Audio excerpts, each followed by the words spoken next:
Welcome to The Explainer. Today, we are diving into a truly fascinating analysis by Mark Bates. We're tackling a topic that has sparked intense debate for centuries, and our main focus is this. How exactly does the Bible maintain its canonical and ethical unity despite the shockingly unvarnished moral failures of its ancient characters? It's an incredible look at how one single, overarching narrative thread survives the deeply flawed people who carry it forward. Bates calls this the ultimate epistemological scandal. Skeptics and critical scholars rightly ask the tough questions. How do figures who engage in deception, warfare, and vengeance fit into a canon that claims to uphold an unchanging holy standard? How can a text claim divine inspiration when its so-called heroes are acting in ways that seem totally backwards to the ethical baseline of the New Testament? Here is our roadmap for the explainer. 1. The Old Testament scandal. 2. The interpreter's toolkit. 3. Investigating the problem texts. 4. The unifying promise plan. And 5. Reading with new eyes. Let's get right into it. Starting with Section 1, the Old Testament scandal. We've got to start with the problem itself. If you've ever felt a bit uncomfortable reading about the deception, polygamy, and vengeance committed by these heroes of faith, well, you are definitely not alone. These raw, unvarnished actions are so glaring that a lot of modern interpreters just throw their hands up. They completely abandon the search for an overarching biblical ethic, viewing the canon as just a fragmented anthology of contradictory voices. But as Bates argues, the canon's own internal controls don't actually require us to assume this ethical rupture. We just need to read it right. Which brings us to Section 2, the interpreter's toolkit. Before we assume the Bible's ethics are broken, we need some critical reading tools. Drawing on the work of Walter C. Kaiser Jr., Bates explains we absolutely have to read these texts within their native cognitive environment. The very first tool in our kit is distinguishing between the descriptive and the prescriptive. Modern readers fall into the is-ought fallacy all the time. We have to remember that when a Hebraic narrative simply reports a historical event, like David's polygamy, it is not endorsing it. Ancient narrative is realistic. It describes the unvarnished reality. A report is not a prescription. Tool number 2 is the concept of limited approbation. This is absolutely crucial for understanding the Bible's unity. It's the idea that God can commend someone, like Abraham, for a specific exercise of faith without giving blanket approval to his entire character. Abraham is commended for his faith, sure, but his fearful deceptions in Egypt and Gerar, those are exposed and actually rebuked by pagan monarchs right there in the text. God choosing to advance his plan through fallen instruments is a massive display of grace, not him accommodating depravity. To properly bridge the gap between the ancient text and us today, we have to manage 3 distinct horizons: the text, the interpreter, and the receptor. The biggest danger zone? It's right in the middle, the interpreter's horizon. If we project our post-Enlightenment individualistic assumptions onto these texts, we'll completely misinterpret the ancient Near Eastern boundaries. Getting these horizons right is how we start seeing the unified thread of the text instead of a fractured mess.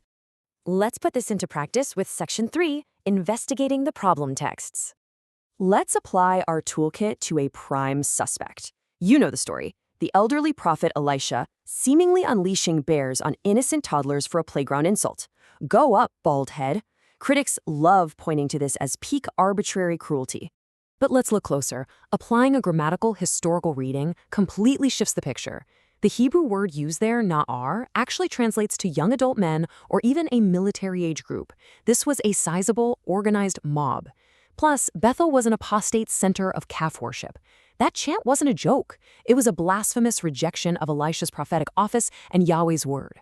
Once you see the context, this event flips from a petty tantrum to a completely unified display of severe covenantal judgment against apostasy.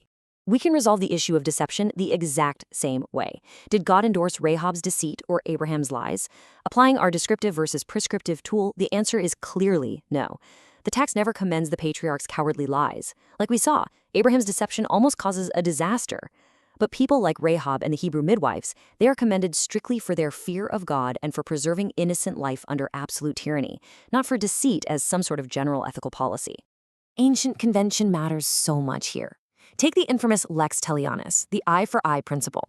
Modern readers flinch, reading this as a brutal sanction for mutilation. But in its actual ancient legislative context, it was an equalizing legal mechanism. It functioned as a progressive ceiling to cap punishment, ensuring a penalty couldn't exceed the injury.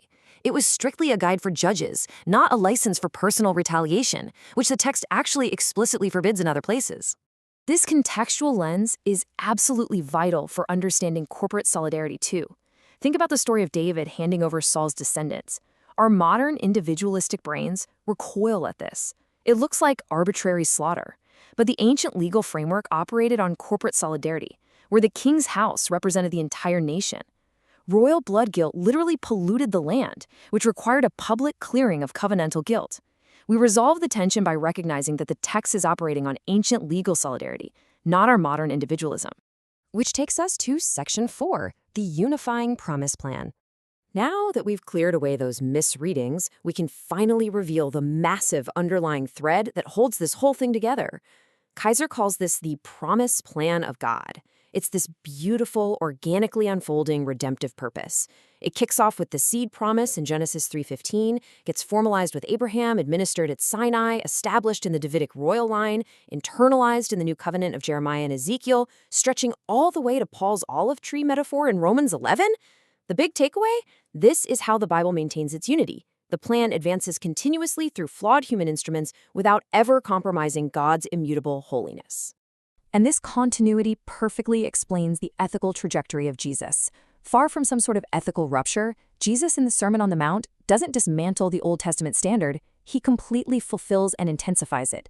He's working with the exact same prophetic grid of justice, mercy, and faithfulness native to the Hebrew Scriptures. He just diagnoses the inner cycles producing those sinful acts and commands grace-empowered transforming initiatives that finally realize the original intent of Sinai. Finally, Section 5, reading with new eyes. Understanding this profound unity completely alters how we teach and apply these ancient stories today. We have to stop manufacturing plastic saints. The text trains our humility. It guards against treating these figures as flawless heroes. They were broken people saved by grace just like us. Realizing this keeps us out of the ditch of legalism on one side and antinomianism on the other. It helps us maintain a proper, non-supersessionist posture, reminding us God has always had one unified redemptive plan. And practically, it means when we talk about these texts, we have to utilize that concept of limited approbation, commending faith without baptizing failure. So I want to leave you with this provocative thought. Before we reflexively accuse the ancients of moral failure, we really have to ask ourselves, are our own isolated, modern approaches to ethics actually the ones missing the grand, cosmic, unified story of redemption? Thank you so much for joining me for this explainer. Keep questioning and keep reading with new eyes.